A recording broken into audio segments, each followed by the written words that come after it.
Rolling with the triple C, I'ma make him bend the knee. Rolling with the triple C, don't really count the heat. It was split.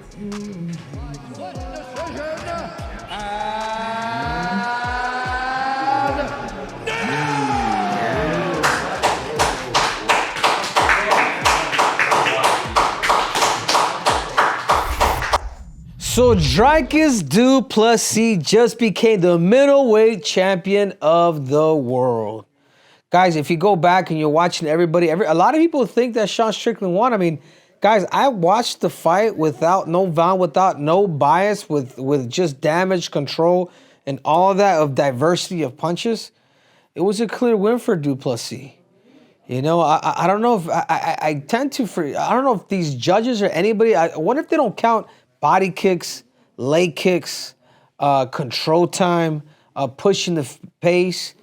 Du Plessis put on a masterpiece. He really, well, not necessarily a masterpiece. It was a fight. Was it close? It was close. But it's hard for me to find out what rounds Strickland really won, which one out of the 3 judges had Sean Strickland winning. I mean, to me, it's absolutely ridiculous. But that being said, we have a new champ, the King of Africa, Du Plessis. I mean, you watch this fight and it was Sean Strickland, just all hands. Like, how can you win a championship with all hands? Like, yeah, his jab was super effective in the first round. But other than that, man, I didn't see anything from Sean Strickland. I didn't see any urgency of him wanting to get this fight or actually win the fight. Maybe the flurry at the end for the 5th round. But the 2 judges had it right. You know, I'm starting to think, I know Derek Cleary was one of the 3 judges, as you guys know. So I'm kind of curious if he was the one that gave that fight to Sean Strickland. But that being said, I thought Du Plessis, hurt him. I thought Du Plessis controlled more the cage time, got more of the takedowns. And people should not say anything controversial. Was it close? Yeah, it was close. But I think decisively, Du Plessis won more out of the rounds more than anything. And for that reason, he became the middleweight champion of the world. I mean, for now, I think of a guy like Sean Strickland. Will he ever get a crack at the belt again? I mean, I think the only way maybe he gets another crack is, but now he's going to have to go down the ladder. I mean, there's Jerry Cannonier. There's Robert Whittaker.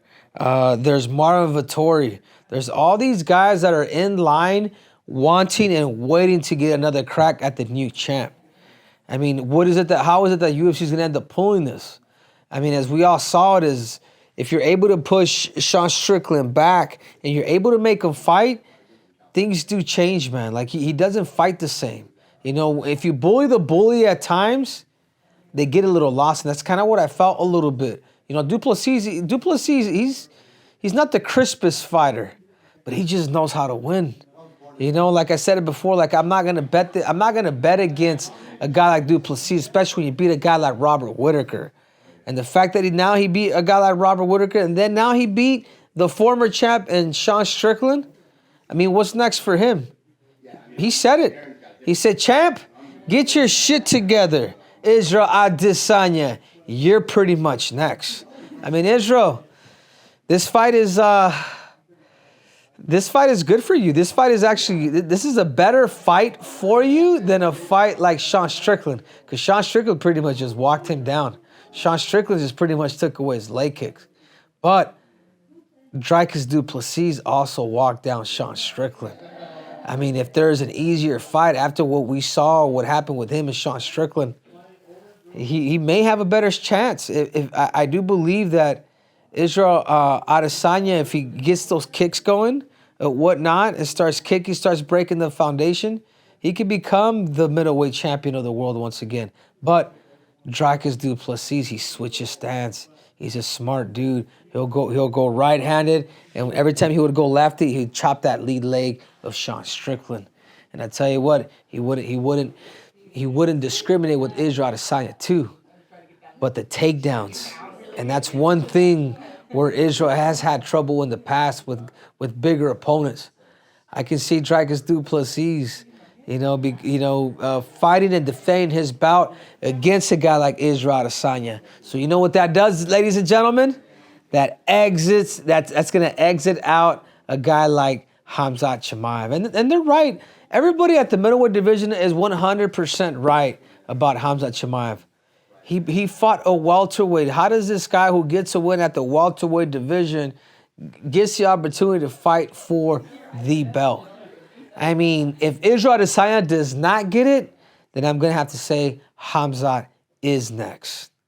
But, you know, I do believe that Israel's going to take his chances, fight Dricus Du Plessis, and now we're going to find out who is it and who is the real king of Africa. Because of right now, ladies and gentlemen, the king of Africa is Dricus Du Plessis.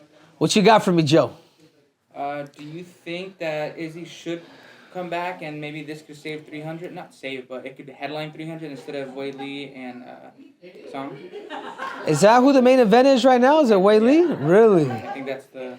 If that's the Wei Lee for UFC 300, ladies and gentlemen, I mean, that's the only championship fight, I believe.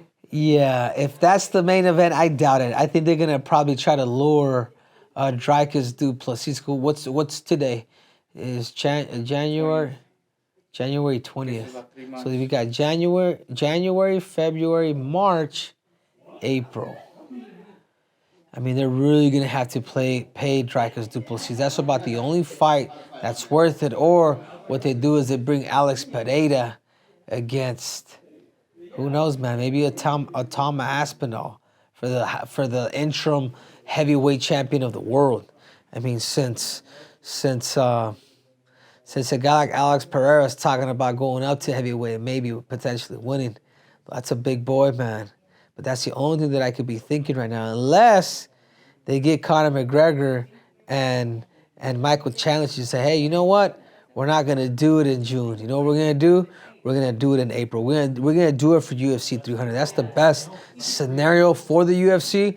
I wonder why they would hold out Conor for that long.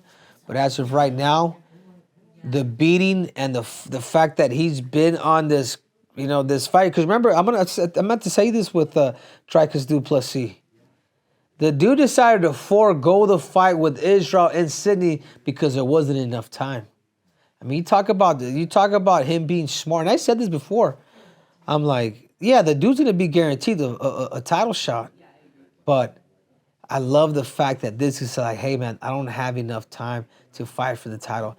Give it to somebody else. And this is when Sean Strickland stepped in for Israel Adesanya, and he ended up upsetting him. And then guess what now?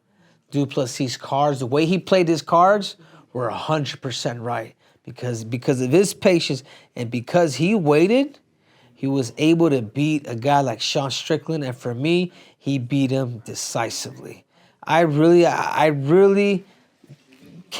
don't know what round I would give to Sean Strickland. Maybe 1, 2 was super close, but I'd give him 1 just because of the jabs.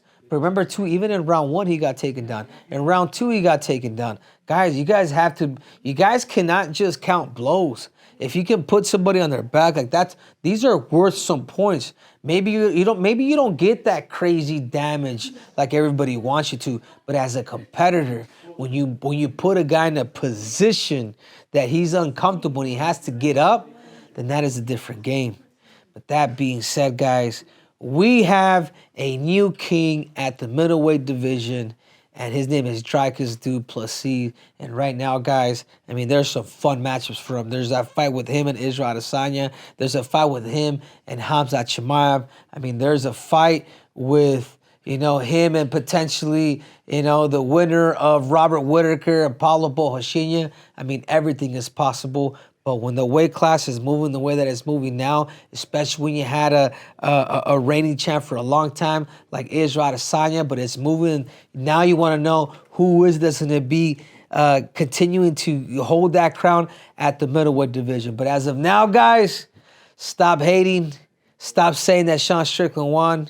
I watched this fight with Frank Mir. I watched this fight with Quint Rampage. We're all Americans. Dricus Du Plessis at least got maybe 4-1 or 3-2, but it doesn't go further than that. That split decision is a little suspect. A lot of you judges need to get checked. Either way, That's my breakdown. Dricus Du Plessis, congratulations. Like I told all you people, I said it first. And this video is brought to you by the one and only Jimmy Bars, the gluten-free bar that is out in stores nationwide. Whether you guys like cookies and creams, citrus bursts, they have it all. You guys like keto? Go make sure to go to your local Walmart and get your Jimmy on. I'm out.